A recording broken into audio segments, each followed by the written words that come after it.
Judge Ethan Carter's mornings always began with the same tranquil routine. Each sunrise over the manicured lawns of his quiet suburb was a reminder of his journey, from the hallowed halls of the nation's highest courts to the peaceful haven he now called home. In his impeccably maintained property, a modest yet elegant estate boasting a timeless blend of modern and classic design, Ethan found solace and a rare opportunity to unwind after decades of weighty decisions and contentious courtroom battles.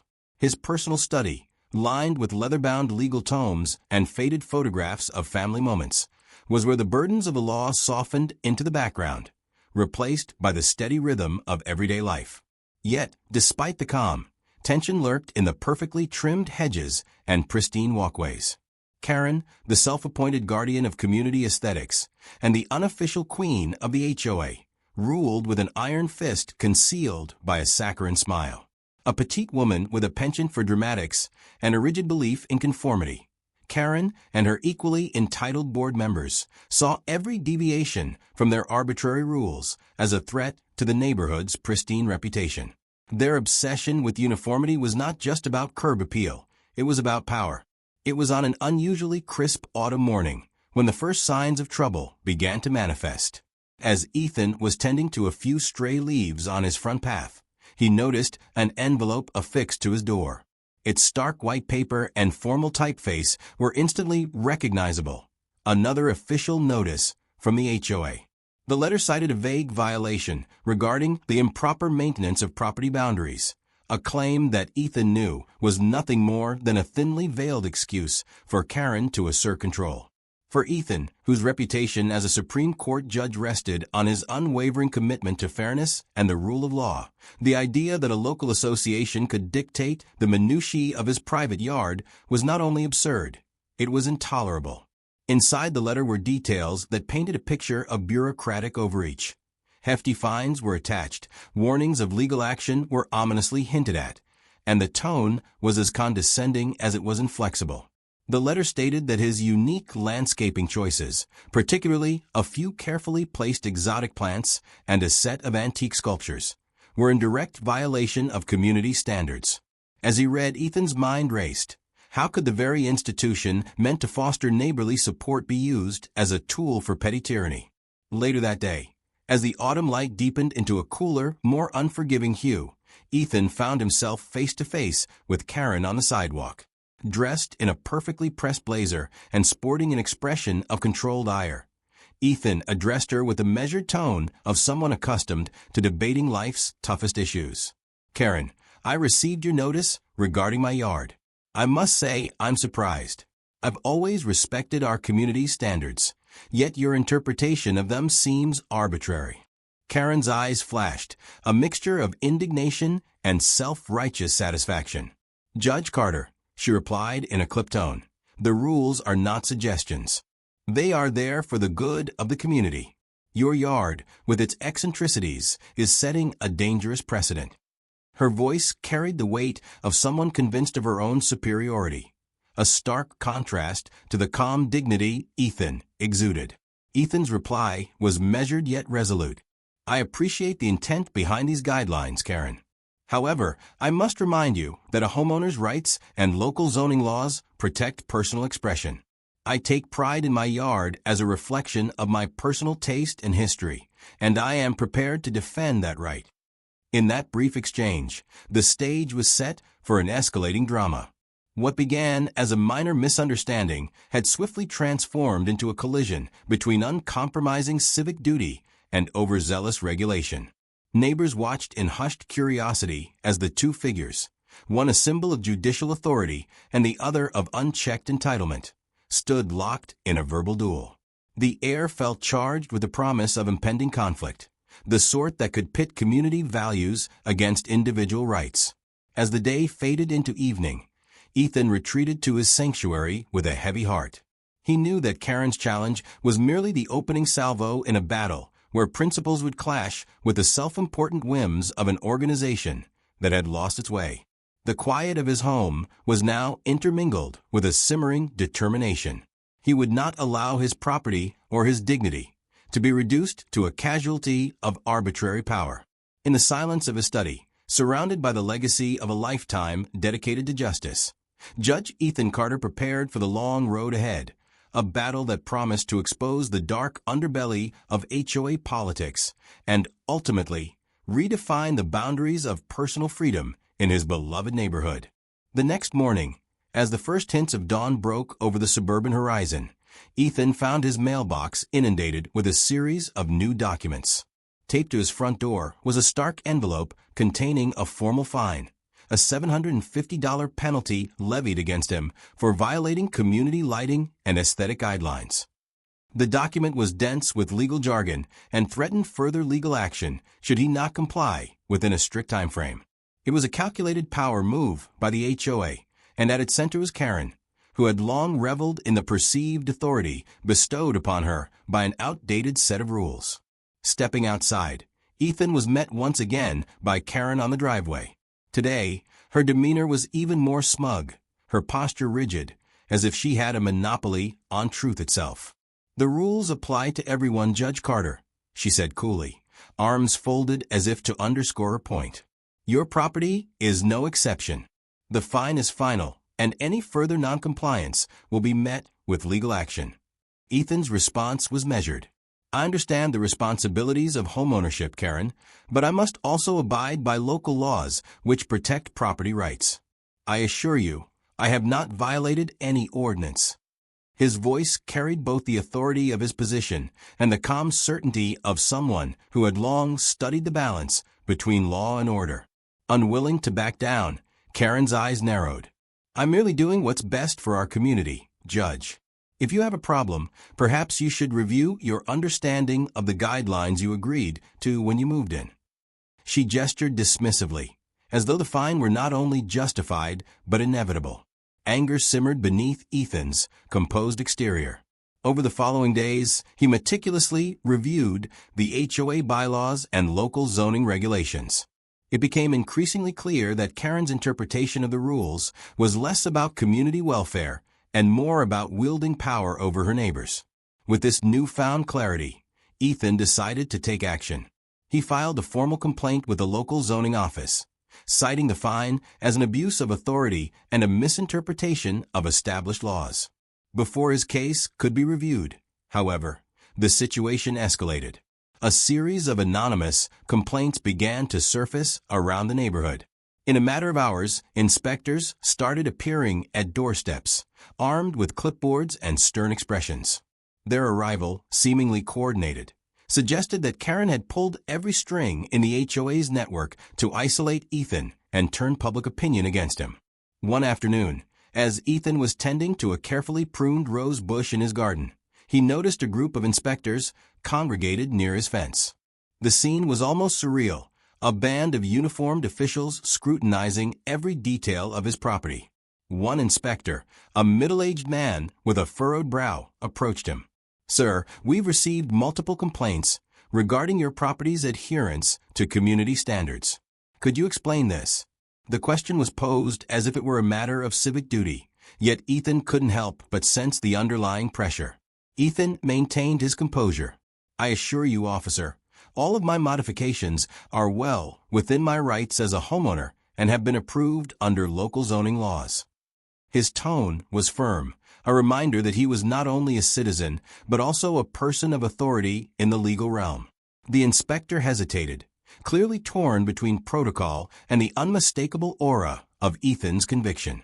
Meanwhile, Karen observed the unfolding chaos from a distance, a self-satisfied smile curling at the edges of her lips.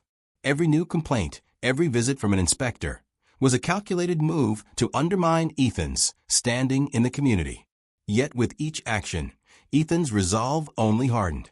He began to document every encounter, every overreach, every misstep by the HOA in meticulous detail. Photographs, audio recordings, and copies of all correspondence were safely archived, ready to serve as evidence in what was rapidly becoming a battle of legal wits. Back at home, as dusk settled over his property, Judge Ethan Carter sat at his desk, carefully annotating the new documents with notes on every inconsistency. The fine on his door was no longer just a piece of paper. It was a symbol of a deeply flawed system, one that now demanded accountability. And Ethan, with a clarity born of years of judicial service, was prepared to enforce that accountability, even if it meant standing alone against a tide of entitlement. Karen's first power move had set the stage for a larger conflict, a struggle between individual rights and the overbearing reach of bureaucracy. In the quiet that followed the inspector's departure, Ethan knew that this was only the beginning. The HOA, once a benign organization dedicated to neighborhood upkeep, had morphed into a vessel of tyranny, and its captain was none other than the indomitable Karen. As the weeks wore on, the tactics employed by Karen and the HOA grew increasingly audacious. Rumors began to swirl among the residents about other homeowners who had been bullied into compliance, their grievances brushed aside as mere trivialities by an administration that seemed impervious to reason. Ethan, ever vigilant, started noticing patterns in the complaints. Not only were they unfounded, but they also conveniently targeted those who dared to express individuality in their homes. Late one rainy evening, while poring over documents in his study, Ethan received a discreet phone call from an unexpected source, a member of the HOA board, whose voice trembled with the weight of a secret burden. "Judge Carter," the voice whispered, "I'm not comfortable with what Karen's doing. There's something very wrong with how the fines and rules are being enforced. I've seen documents that suggest she's been redirecting funds for her personal use. You need to be careful." The anonymous tip was enough to set off alarm bells in Ethan's mind. It wasn't just about an unjust fine anymore. It was about corruption at a fundamental level. Determined to uncover the truth, Ethan began to investigate. Every conversation with a neighbor, every seemingly casual remark at community gatherings, added another layer to a tapestry of deceit. There were murmurs of secret meetings held in back rooms and of fines mysteriously waiving for those who contributed to community funds that never quite added up. The more Ethan dug, the more became clear that Karen had constructed an empire of control built on intimidation and hidden agendas. One brisk Saturday morning, as he strolled through the neighborhood in his crisp tailored jacket, Ethan noticed an unusual silence among the residents. Conversations had hushed, and neighbors exchanged furtive glances as if they too were caught in the web of an unseen conspiracy. Determined to capture evidence, he discreetly installed small, unobtrusive cameras around the perimeter of his property. With every click of the shutter, he documented a community increasingly divided by fear and suspicion. Meanwhile, Karen ramped up her offensive. During a heated HOA meeting held in the community center, a room filled with pristine chairs and an air of self-importance, she took the floor with a mix of theatrical flair and ruthless determination. "We are here to protect our property values," she declared, her voice echoing against the high ceilings. "Any deviation from our established norms is a threat to everything we've built." Her rhetoric was designed to instill fear, to convince even the most skeptical homeowner that she was the sole guardian of their collective interests. As Karen spoke, Ethan listened from the back of the room, his eyes narrowing with each unsubstantiated claim. A few board members shifted uneasily, their expressions betraying doubts about her actions. Some even exchanged knowing looks, a silent acknowledgement that Karen's methods were less about community welfare and more about personal gain. That evening, as the meeting adjourned with hushed murmurs and unsettled glances, Ethan gathered every scrap of information he could. He made copies of meeting minutes, recorded snippets of heated exchanges, and archived every instance of what he believed was abuse of power.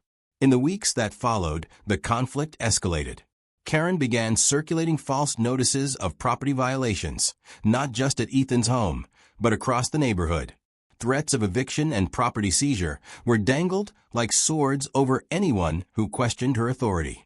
When a particularly outrageous claim was made about a homeowner's illegal fence structure, Ethan intervened publicly during a board meeting, citing specific local ordinances that clearly contradicted the baseless accusations.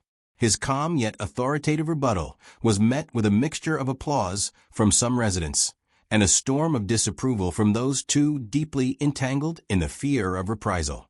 The tipping point came one chilly evening when Ethan, now a reluctant detective in his own community, discovered irrefutable evidence of financial misconduct.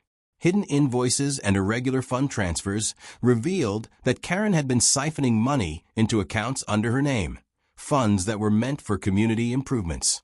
The evidence was damning, and Ethan knew it would be the linchpin in his counterattack. Armed with documented proof, Ethan began plotting his next move. He met discreetly with several board members who had grown disillusioned by Karen's unchecked power. Their conversations were hushed and measured, all held under the tacit understanding that exposing the corruption could bring about a revolution within the HOA.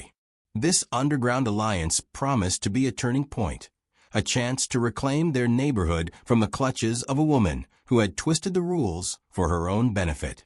As Ethan meticulously compiled his evidence, a palpable sense of urgency permeated his every move. The conflict was no longer a simple matter of personal grievance. It had transformed into a battle for the soul of the community. With the cameras rolling and his notes growing longer, Judge Ethan Carter prepared to take his stand against a force that had, until now, seemed unstoppable. One crisp morning, as a heavy fog rolled over the neighborhood, Ethan awoke to a scene that bordered on surreal nightmare.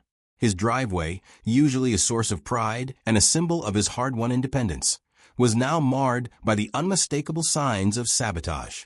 Machinery had arrived in the dead of night, and his driveway was being excavated under the pretense of community infrastructure improvements.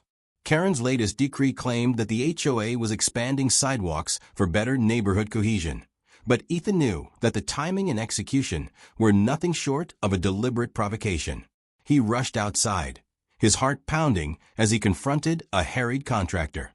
"Stop this immediately," he commanded, voice steady yet laced with indignation. The contractor, caught off guard, stammered an apology and hesitated before halting the work. By the time local authorities arrived, summoned by a frantic call from Karen, Ethan had already assembled a file of legal documents, a dossier that meticulously demonstrated the HOA's complete lack of jurisdiction over his property. With a calm authority that only years on the bench could instill, he presented his case to the gathered crowd of residents and officials at an emergency community meeting. Inside the packed room of the community center, tension was at its peak. Karen took the podium with forced confidence, attempting to downplay the dramatic turn of events. "This is for the greater good," she insisted, her voice brittle with desperation. "We're merely enforcing standards that benefit everyone." But the evidence was undeniable. Photos of heavy equipment on private property, expert testimonies about zoning laws, and the comprehensive file Ethan had compiled all painted a different picture. A picture of overreach and blatant disregard for individual rights. Ethan, seizing the moment, calmly laid out his evidence. "The law is clear," he began, his voice resonating with the authority of a Supreme Court judge. "No association, however well-intentioned, has the power to impose such drastic measures on private property without proper legal authority." His words rippled through the crowd, shifting the atmosphere from one of subdued compliance to a growing murmur of support. As neighbors exchanged surprised glances and whispered affirmations, Karen's confident facade began to crumble. The board members, once loyal to her every word, now looked uncertain, their previously ironclad allegiance dissolving in the face of concrete facts. I must review these claims," one board member stuttered, breaking the rigid silence that had fallen over the room. The seeds of dissent had been sown. Outside the community center, the impact of Ethan's stand was already being felt. Several residents, emboldened by his courage, began voicing their own experiences of what they considered to be HOA overreach. One elderly neighbor, who had long suffered in silence over arbitrary fines for her whimsical garden decor, tearfully recounted how she had been threatened with legal action for simply installing a small fountain in her yard. The shared stories resonated with everyone present, each narrative a testament to the growing tyranny of Karen's regime. Meanwhile, Karen's efforts to tighten her grip became more frantic. In an attempt to regain control, she doubled down on her enforcement measures, ordering tow trucks to impound cars parked too far from curbs, and even shutting off utility services on dubious grounds of safety concerns. Every action, however, only served to intensify the community's unrest. Ethan continued to compile evidence, adding new layers of documentation that revealed the arbitrary nature of each punitive measure. In one of the more dramatic scenes of the unfolding conflict, as Ethan was recording the details of a newly imposed fine, he found himself face to face with a tow truck driver who had been instructed by the HOA to remove a neighbor's car. The driver's uncertainty, evident in his hesitant steps, spoke volumes. "I don't think this is legal," he confessed quietly to Ethan, the words hanging heavy in the morning air. It was a small crack in the armor of the HOA's operations, but one that signaled a much larger collapse was on the horizon. By the end of the day, it was clear that Karen's overreach had pushed the community to a tipping point. Ethan's resolute counterattack had not only exposed the illegality of the HOA's actions, but had also united a previously disjointed group of neighbors. In that single impassioned meeting, the seeds of rebellion were firmly planted. The residents, once subdued by fear, now found their voices, and Karen's tight hold on the community began to unravel under the weight of truth and justice. Desperation breeds recklessness. In the weeks that followed the explosive community meeting, Karen's tactics grew ever more extreme. With her grip on the HOA slipping and dissent echoing in every corner of the neighborhood, she resolved to pull off one last gambit, a move so audacious that it would forever mark the nadir of her reign. In a calculated yet desperate bid, Karen orchestrated an incident designed to intimidate and silence dissent. She involved the police. Late one evening, as a thunderstorm rumbled in the distance and the community settled into an uneasy quiet, Karen made the fateful call. She reported a public disturbance at Ethan's home, a claim centered around his supposedly disruptive porch lighting. In her voice, there was a mix of feigned concern and overt malice, as she insisted that his brilliant display of carefully calibrated lights was disturbing the neighborhood's peace. Within minutes, the wail of sirens pierced the night, and local law enforcement arrived at Ethan's doorstep. Ethan, awakened by the commotion, stepped outside with measured calm. Before the officers could complete their assessment, he revealed his identity, a Supreme Court judge whose reputation for fairness was known even among the local constabulary. "Officers," he said firmly, "I assure you my lights comply with local ordinances. I've been following all legal guidelines for years." His tone brooked no argument. Yet, Karen's scheming did not end with the police call. Not long after, whispers began circulating about a private investigator hired by Karen. Rumors spread that this PI was tasked with digging up any hint of impropriety in Ethan's past, however fabricated. In an unexpected twist, Ethan's security cameras captured footage of a shadowy figure creeping near his garage, a figure that, upon closer review, was unmistakably the hired PI. The evidence was as clear as it was damning. Karen's ploy to smear his reputation was unfolding in real time. At the next HOA meeting, a gathering that had become the stage for Karen's increasingly desperate theatrics, Ethan arrived armed not only with his legal credentials, but also with irrefutable proof. He played the security footage before a room full of residents, the grainy images capturing the PI's furtive movements, and the subsequent appearance of Karen's unmistakable silhouette checking over his shoulder. The room fell into a heavy silence, punctuated only by the low hum of murmuring disbelief. "Ladies and gentlemen," Ethan began, his voice resonant and unwavering, "what you are witnessing is not the work of a concerned citizen, but the actions of someone who would stoop to illegal measures in order to silence dissent." His words, delivered with the authority of one who had spent decades upholding the law, rippled through the crowd. This is not about community standards. It is about abusing power for personal gain. Karen, visibly rattled by the public exposure, attempted to salvage her position. "This is a misunderstanding," she stammered, her voice quivering as she tried to rally support. "I only acted in the best interest of the neighborhood." But the evidence was overwhelming. The security footage, the police call records, and the testimonies of frightened neighbors collectively painted a portrait of desperation and deceit. As the meeting progressed, the atmosphere turned charged with righteous indignation. Neighbors who had once feared reprisal now found the courage to speak out. One resident recounted how she had once been fined for a minor garden decoration, and another described being verbally harassed by an HOA enforcer. The unity that had been brewing was now a force to be reckoned with. In that defining moment, Karen's final desperate move backfired spectacularly. The community, armed with truth and emboldened by Ethan's unyielding stand, began to question every decision made under her watch. Her attempt to involve law enforcement and to resort to clandestine measures had not only failed to intimidate, but had, instead, exposed her for what she truly was, a power-hungry administrator willing to break the law to maintain control. The fallout was swift and irrevocable. By the time the meeting adjourned, it was clear that Karen's days as the undisputed queen of the HOA were numbered. The trust that had once been taken for granted was now shattered, leaving in its wake a community united against injustice, and a Karen whose desperate gambit had sealed her fate. In the wake of Karen's bombshell exposure, the balance of power in the community shifted dramatically. The very structure of the HOA, once a symbol of orderly suburban life, began to show irreparable cracks. What had started as isolated acts of bullying and intimidation soon cascaded into an unstoppable movement for change. Fueled by the mounting evidence against Karen and emboldened by Judge Carter's fearless stand, the neighborhood's residents convened for an emergency vote, a final reckoning that would decide the fate of the HOA and its tyrannical president. The vote was swift and decisive. In a packed community hall, voices that had once whispered in fear now rang out with determination.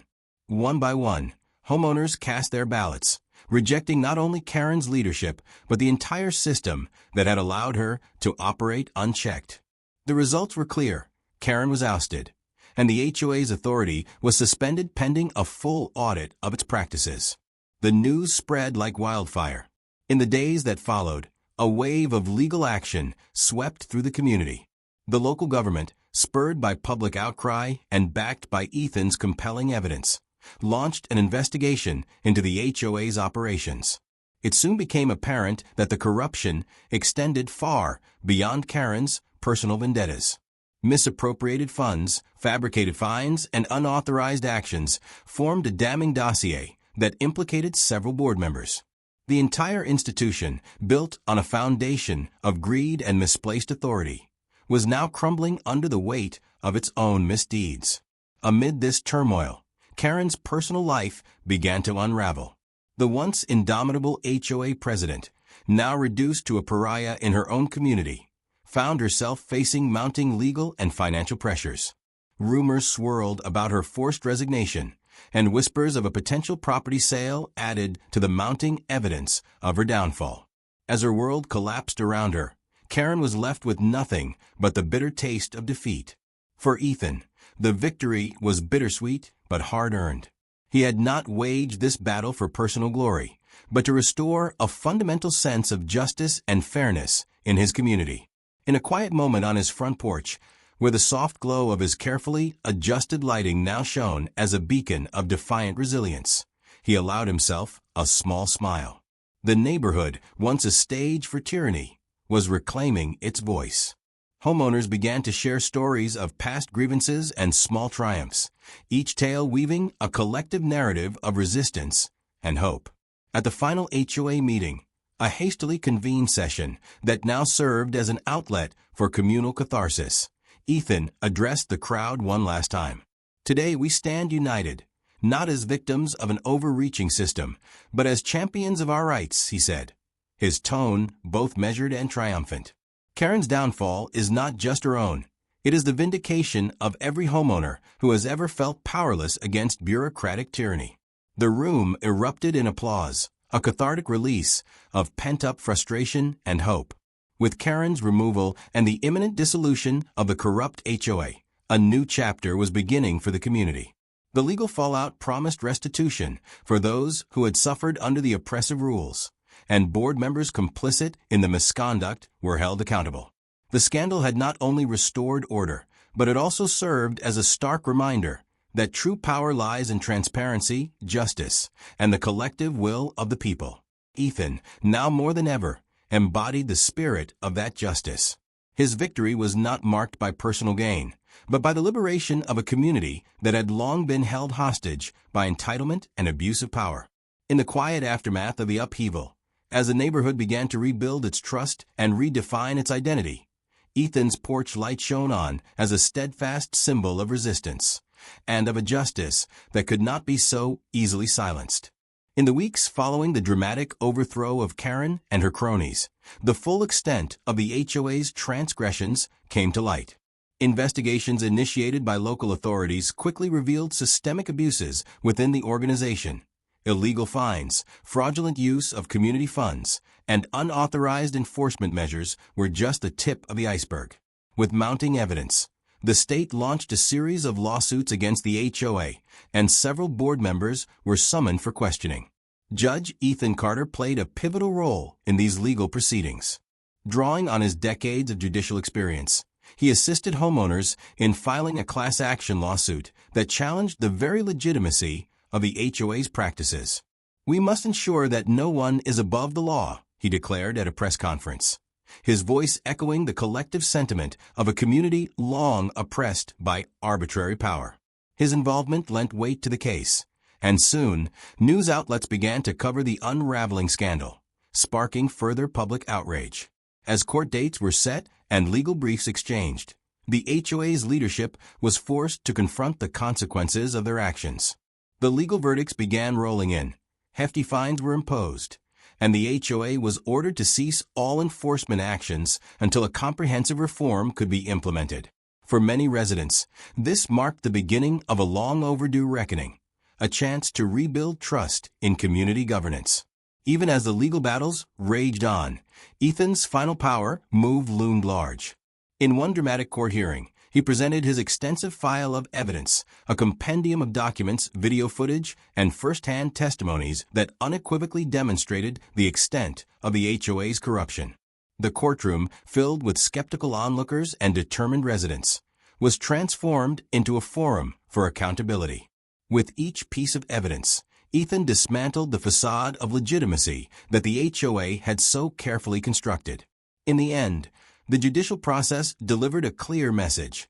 When power is abused, justice will prevail. The HOA was not only fined but also placed under state oversight, ensuring that its operations would never again be shrouded in the kind of secrecy that allowed Karen's tyranny to flourish. For the community, it was a victory that resonated far beyond legal redress. It was a reclaiming of their home, their rights, and their dignity. Karen's fall from grace was as precipitous as it was public. Once the undisputed enforcer of the HOA's draconian rules, she now found herself isolated and ridiculed. The media, ever hungry for scandal, chronicled every twist of her downfall, from her forced resignation to the legal indictments that followed. Rumors abounded. Her financial assets were frozen, her credit ruined, and even her personal relationships strained by the constant barrage of public disgrace. In the days that followed the final court rulings, neighbors began to see Karen in a new light. No longer was she the infallible arbiter of community standards. Instead, she was a cautionary tale of unchecked entitlement. One afternoon, as Ethan was taking a leisurely walk through the neighborhood, he glimpsed Karen huddled near the community center. Gone was her haughty demeanor. In its place was a visage of defeat and humiliation. Her once immaculate car had been repossessed, and word had it that even her spouse had distanced himself, filing for divorce amid the mounting scandals. For Ethan, the sight was a bittersweet victory, a poetic justice that underscored the collapse of an oppressive system. "I hope you like following the rules," he murmured to himself, a quiet exclamation of irony that did not go unnoticed by a few passing neighbors. The transformation was complete. Karen, who had once wielded power with ruthless efficiency, was now forced to confront the consequences of her actions in the harsh glare of public scrutiny.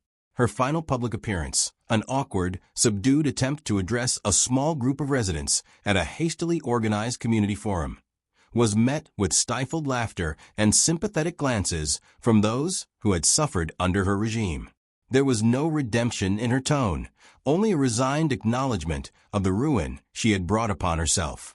Karen's story had become a legend of its own, a stark reminder that those who abuse power will eventually be held accountable. Months passed, and the neighborhood slowly began to heal from the tumult of the HOA debacle. Life returned to a semblance of normalcy. New board members, elected with a promise of transparency and fairness, took over the reins of community governance. Homeowners, emboldened by their recent victory, engaged more openly in local decision-making, sharing stories of past grievances and laughing over the absurdities that had once dominated their daily lives. Judge Ethan Carter, now celebrated as the quiet hero who had restored justice to his community, returned to his daily routine. Every evening, as he sat on his porch with a cup of coffee in hand, he found a renewed sense of peace in the familiar glow of his carefully calibrated lights.